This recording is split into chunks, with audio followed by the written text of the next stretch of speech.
All right, y'all. We're back. We're back. We're Black and White Randomz podcast. T, aka Sky. This is Trish. Alrighty, guys. Pretty much, you're watching from whatever platform. Thanks for watching. Just make sure you either hit that subscribe button or hit the follow. Send it to your friends. All that good stuff. Make sure you subscribe. Pretty much podcast where we talk about a bunch of random stuff. Yep. Literally.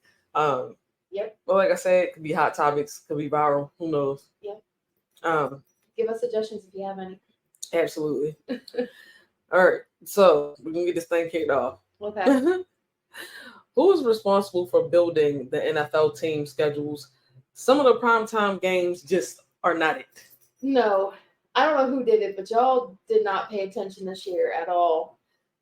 I mean, some of these games definitely should be on prime time that are not. Absolutely. And we can speak firsthand because we are Ravens fans. And shout out for giving us the Christmas game.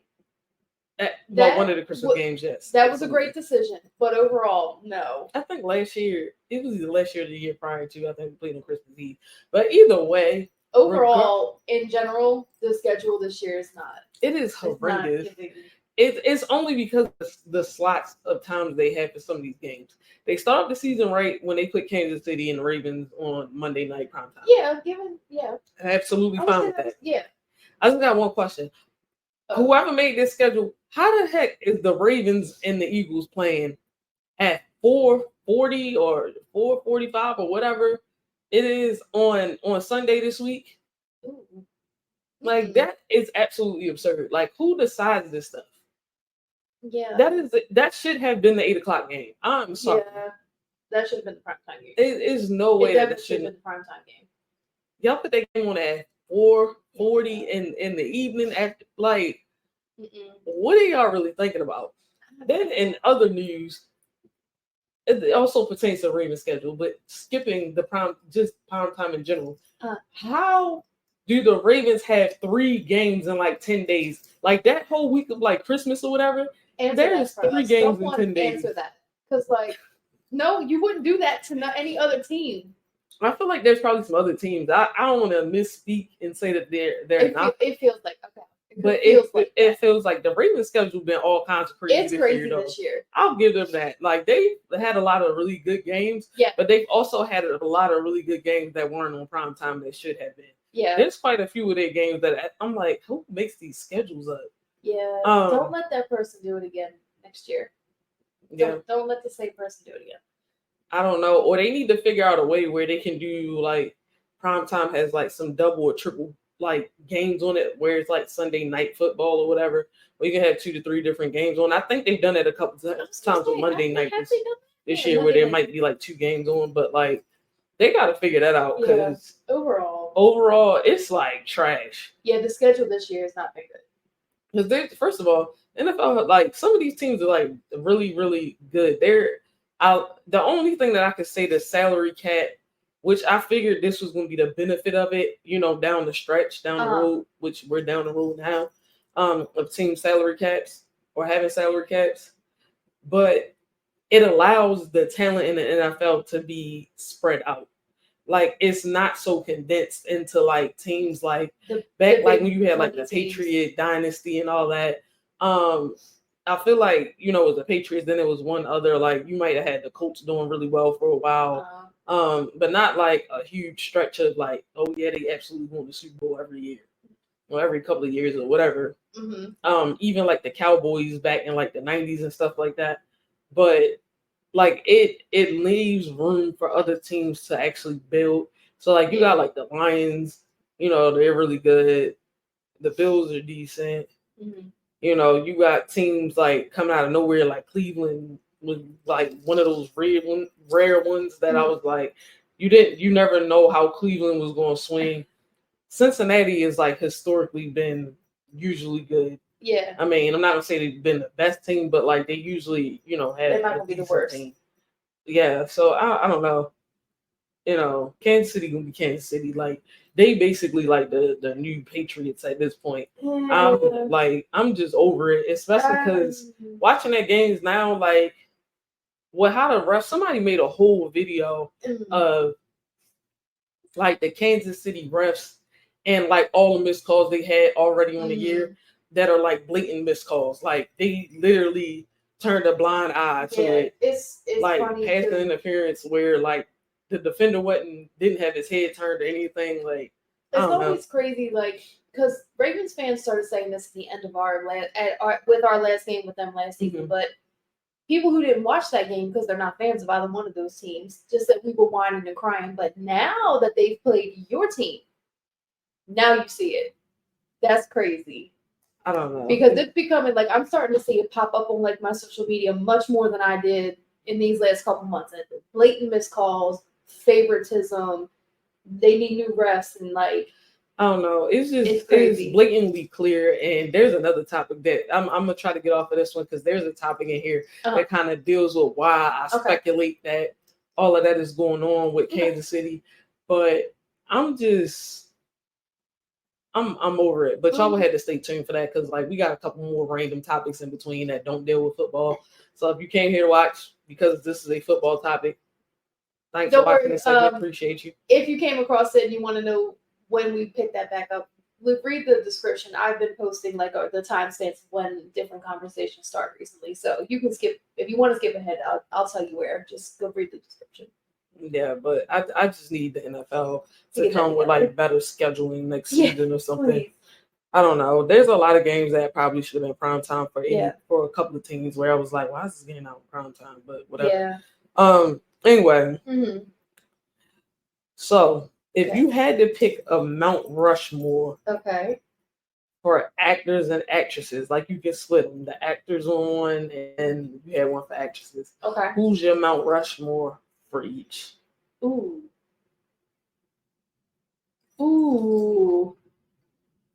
I would put Meryl Streep and Julie Andrews on there. Okay. For the women. Absolutely. It's for them. I'm trying to think of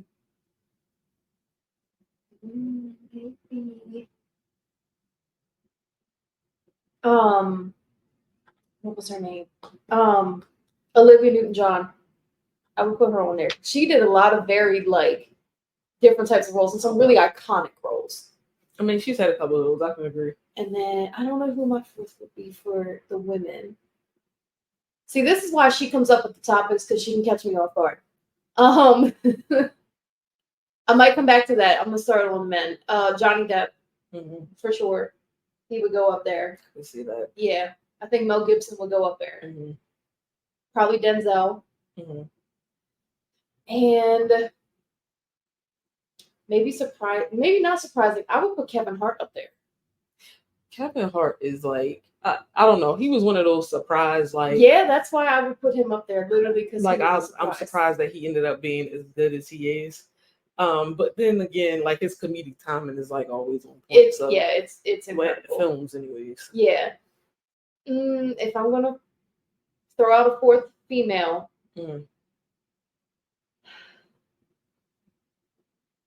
Oh, are we going strictly based off of movie roles?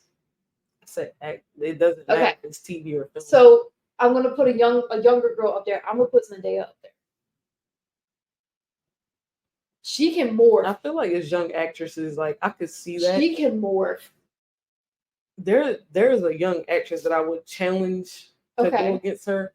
But for some odd reason, her name is not clicking, but I can see her face. She was in a movie with Johnny Depp, though. Okay.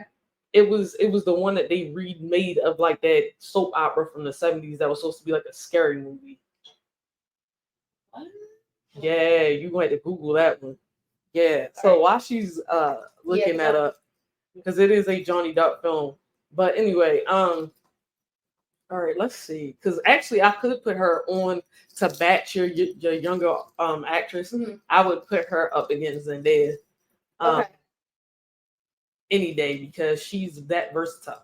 You know what? They put her in the remake of Carrie as well, the last one that came out. Anyway, my 4, I definitely put Meryl Streep.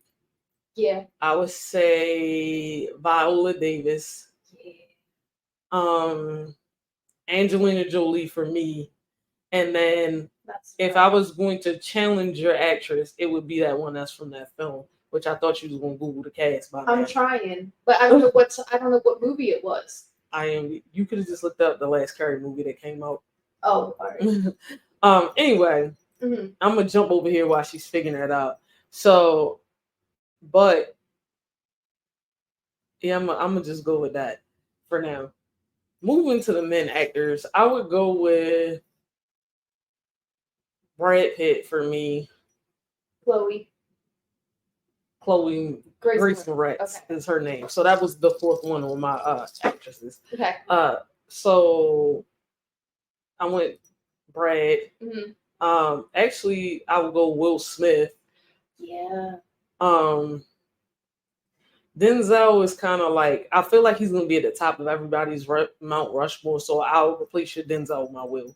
Okay. I'll also go Leo DiCaprio for me.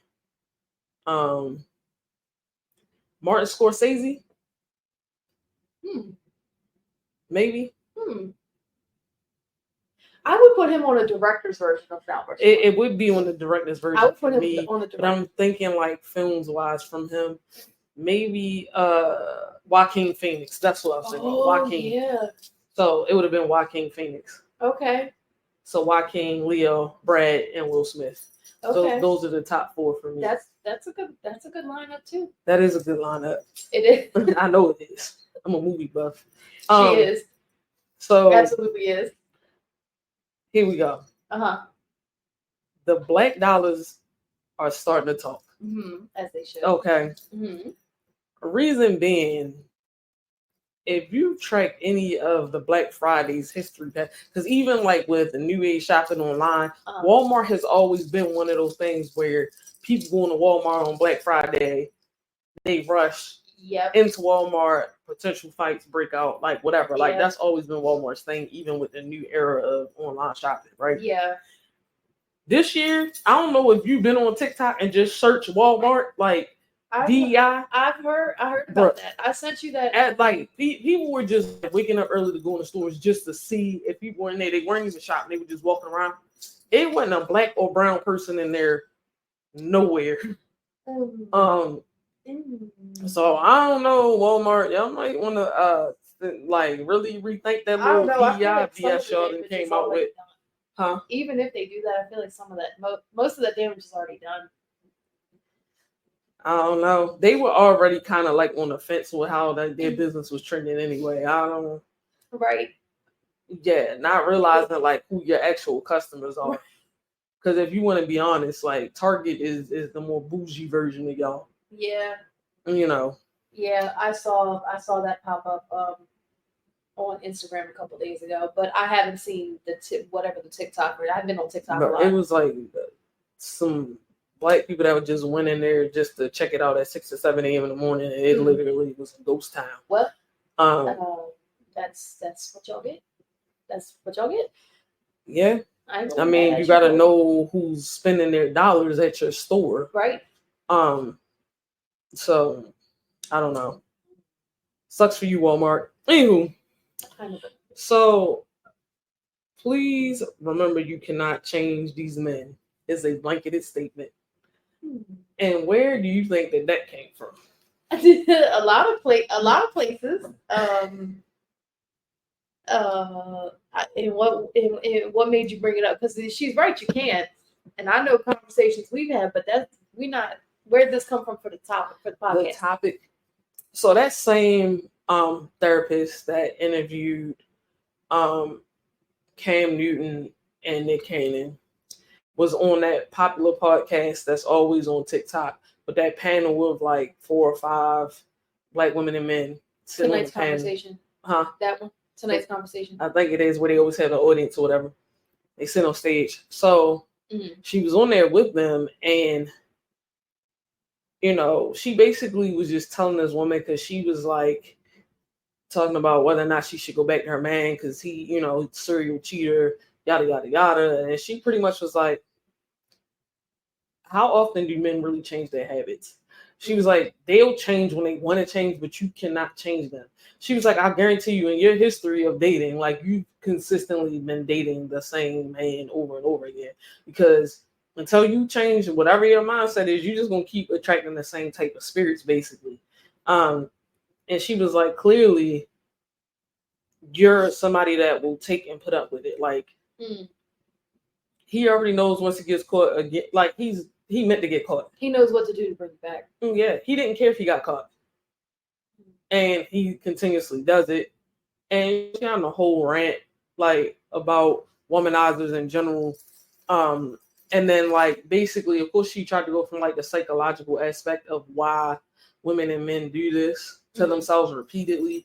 And like we all know, like if you really think about it, most of our habits, our dating habits, come from childhood, how we were raised. Mainly women, our dating history usually goes about how our relationship was with our dad. And for men, their relationship with their mom. Right. And or the lack thereof, the relationship that they actually had with their dad, like him not being present. Sometimes too the lack of a mother. Sometimes. That too. But it was just wild because God got up all loud and, man, you know, love is love, and they're like literally trying to defend it. She's like, she want to forgive him, I don't forgive him, and okay, that's fine, but that woman shouldn't spend the rest of her life settling for that. That's the point. Right. He biblically tried to bring up the love is love thing, like, oh, it loves everyone, and love it'll fix everything. And one of the guys on the panel stood up and he was like, bro, really? He was like, did love keep you from cheating on her? Oh, I was like, bruh. Yeah, no. This I don't know. We just got to do better for ourselves out here. Yeah, that's women stop and men. Stop settling for someone who's not willing to give you even half of what you're giving. Like, you got to stop that. I feel like women can exhibit toxic behaviors as well, and toxic cycles. So like women aren't innocent either. I just think it's just harder to figure people out because you got some men that want the submissive woman, but then they don't want everything that really comes with her being submissive. Because you can't say you want a submissive woman, but then want to go 50-50. Right. Like that doesn't add up either. I don't know. That just brought up this. It was a guy who posted this video, but the point stands strongly for a lot of us. He was stepping on people's necks. He said he was like, so my therapist insulted me this morning. He said he was telling him, or was it a she? I can't remember who said this. I think I saw it kind of pop up from both ends, but either way, it was like, I'm giving to everybody, I'm pouring into everybody, and da-da-da-da-da-da. And they try to root it biblically, and they're like, I'm overflowing. And the therapist was like, how you overflow if you ain't feeling yourself first? An overflow is an abundance of. If you're not feeling yourself, you're not giving nothing to nobody. I mean, that is true. And they were like, and they said, they sat back in the chair and they said, oh, I'm done with you today. And they got up, they were like, I'm done. And my session was over. Like, I couldn't handle no more. Because like that slapped me in the face. I mean, because like you wonder why you out here feeling like this, and you're literally giving it all. But that's why they suggest most people go to therapy. Absolutely. Because most people don't want to believe their shit stinks. And right now we live in a society where everybody is just for self. For the most part. They are out for what benefits me. Right. It's all about me. Meanwhile, you could be just as damaged, just as hurt, just not fulfilled. Whether that's spiritually, emotionally, like whatever is going on up here, you haven't fixed. Right. Like there's things that are embedded with like far within our brain and our subconscious that we didn't block that out because we got damaged from God knows how long ago. Right. And that's why therapy will eventually lead you back to a conversation about childhood. Any good therapist will take you back there because you don't remember a lot of that shit. You've integrated it and lived with it for so long that you've never taken it apart to dissect it. And once people actually start to go back, even the people who were like, I'm never gonna go to therapy, they become accepting of the benefits of it. Like, I'm not gonna say a believer because it's not that you should believe in it because that's not what I'm saying. But like, you can see the benefit of it if you actually open-mindedly give it a try. Yeah, I mean, in general, like a lot of people don't know that a lot of habits and behaviors that we are comfortable with having is just our nervous system trying to protect us from being hurt. Because that's what your nervous system is really like designed to do. So, like, unless you unlearn and untrain those behaviors, like, you're liable to keep repeating them because your nervous system wants to keep you in comfortability. That's why a lot of people don't hit the success that they should hit in life or through life because they don't know how to fight through their nervous system. True. Because something is comfortable doesn't mean it's right for you. It just means it's keeping you comfortable in a state that you're comfortable with living in. Yeah, it's maintaining your status quo. Yeah, well, go to therapy. Go to therapy. Let us know. Y'all might view it a different way. It's just our opinion. All right. So, here we go. Okay. Hall passes in relationships. Do you believe in them? Truthfully, no. I used to joke that The Rock was always permanently a hall pass. I really, truly don't believe in it, though. I think that undermines the entire point of a committed relationship. No, because that hall pass is never really an actual hall pass. Even the idea of it, though. If you've got that idea implanted in your mind that that you should have one and you could have it, whether you make your goal unobtainable or not, it says something about the mindset you're in that relationship. That too, but also it also shows that you probably shouldn't be married. Sorry. Especially because if you make a choice that potentially could hurt your partner in the end, you don't really care about your partner. No. You cared about your need in that moment or your want, because it's not even a need. Your want. Right. Because anybody can go out there and cheat. I'm sorry. You as a person, once you go to cheat, know it's going to hurt the other person or go to step out, even if it was a hall pass and you were given a hall pass, that still has the potential to damage your relationship. Oh, yeah. Because in theory, it's one thing, but when it actually, if it actually happens, that changes everything. It changes the dynamic within the relationship. Oh, yeah. So, I don't know. That's keep it a bean. Like, to me, it's still cheating, whichever way you want to do it. Yeah. Whether it was actively knowing or your partner actively knowing that you were going to do it. It's still adultery, whichever way you want to look at that. Yeah. And the one thing that is expressed in the Bible, and that is the only stipulation within the Bible for you to get a divorce, is adultery. So there you go. True. Anywho, now back to that first topic. Okay. Because I'm gonna bring this full circle. Uh-oh. Travis and Taylor Swift's relationship, is it for the media? Oh, I think it is. I all the way wholeheartedly believe it is. And there's multiple things to lead me believe. Hollywood has been known to have people set up just for the benefit of both of whoever those representatives are. It could be an actor and an actress. Actor and actress, or an athlete and a singer, prime example, or whomever. Right. They will put those two fan bases together just to boost that person. And at the end of the day, like, I just feel like this is a whole setup.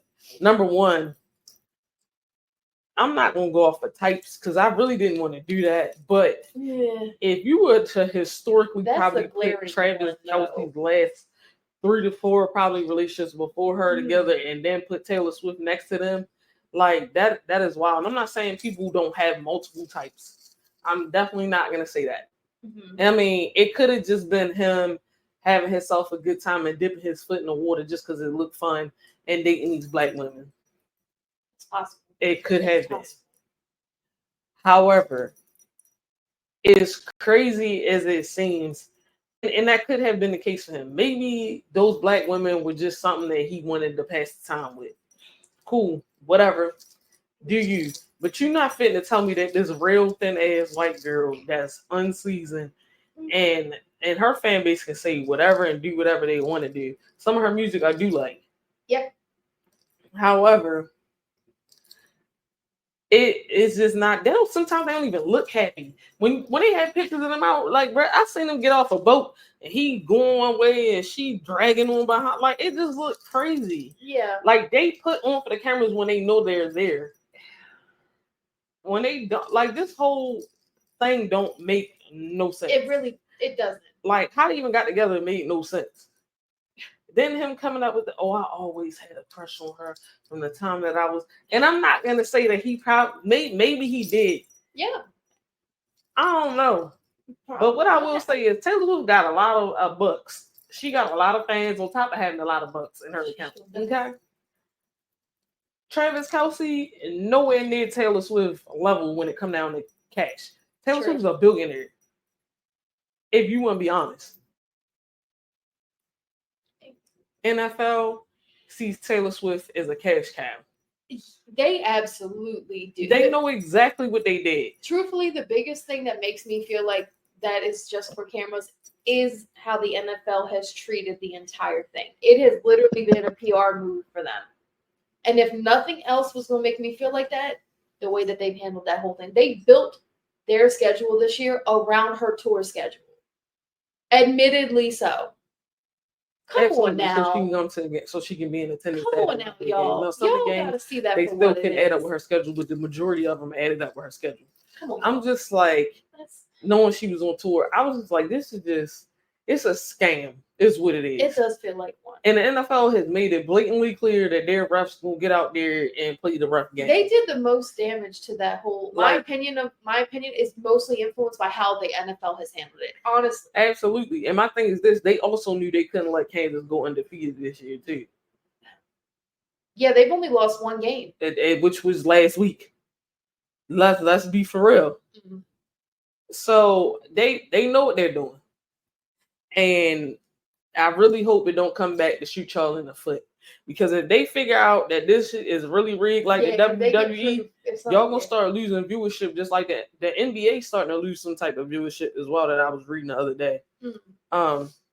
Yeah, so we're gonna have to just get that figured out. Yeah. But moving along. Mm-hmm. Do you remember your first Black Thanksgiving experience? Kind of. It was a friends with his family. And I feel like it might have been 7 or 8 years ago. Wasn't like as soon as we got together. It was a while. But yeah, I mean, I had known everyone long enough by then. It wasn't awkward. Like everyone knew who I was already. So it wasn't like I came in brand new. That stereotypical. My thing is, how did you feel about the difference in experience? Because the culture is different. And then not only is the culture different, the food is definitely different. The food was the biggest difference because I wasn't shocked by culture. I wasn't surprised by that. I had been there before. I'd been with the family, so I can't say I didn't walk into it not knowing. But the food though, some things changed. Yeah, because that box stuff in your sister was making. Lola Hammer. That was fun. Okay, who made it? Was that your sister's house? That shit. Listen, to all y'all out there, please stop making that damn box stuff. It's not great. You can even get the bags of the stuffing instead of the box. The bag is better than the box, but the box has got to go. The bag is mid, but them boxes, y'all. That box. I don't care which box it is. It's not. Just stop. It's not working. And then y'all people that go heavy on the garlic season with stuffing, please stop that too. Yes, it's some of y'all out. No. Yeah. And I like Thanksgiving food, but I'm tired of it. 5 days in, like most people. Yeah, right about day 5, I'm like I can't eat no more. I can't go home and have this again. Them first couple days though, I'm like, yes. Trust me, you got leftovers for days. You do. Literally. You got lunch and dinner for days. Yep. Man, I seen some lady on Instagram. She made like a new style of soup though. It wasn't just like a traditional turkey soup. It had quite a bit of the Thanksgiving dishes in this soup. I'm intrigued. It was crazy, and I think she used like some what is the noodles called? The little fettuccine noodles. Fettuccine? Yeah, it was crazy. That does sound crazy. It looked good though. By the time she finished making, I was like, I gotta try that. I still have my mind stuck on one of our reaction videos from last year, the Thanksgiving egg roll. That still intrigues me. Someone come on and make this happen. Oh, the Thanksgiving egg roll. That still intrigues me. I'm not even gonna lie. Yeah, just Can leave you the starches out of that for me, because I feel like if you start putting a bunch of starches in there, it's taken away from it. Yeah, it could. But anywho, let us know you guys' opinion if you're on YouTube. I believe you can comment there. I don't know which one. I think one of our other platforms you might be able to leave comments as well. It's either Apple or I think it's Apple Music. You can leave comments. I don't know. Find us on YouTube. Heck, y'all can even email us for real if you want to go that deep with it. Our email is also listed. Yeah, so if you're listening, you want to watch, if you like she said, you can email us too. Everything is Black and White Reacts, is Black and White spelled the normal way. Reacts is REACZ. Y'all can even find us on Instagram. Instagram, TikTok. We haven't posted yet. We're working on that. But we've got we're that. On TikTok. We'll see. Yep. So you can find us on pretty much every social media platform using that handle right there. You want to spell that Black and White Reacts on? Black and White, and then Reacts is REACZ. It's REACZ. Anyway, we'll see you guys next time. Like, comment, share, subscribe, hit that notification bell. We'll see you guys next time.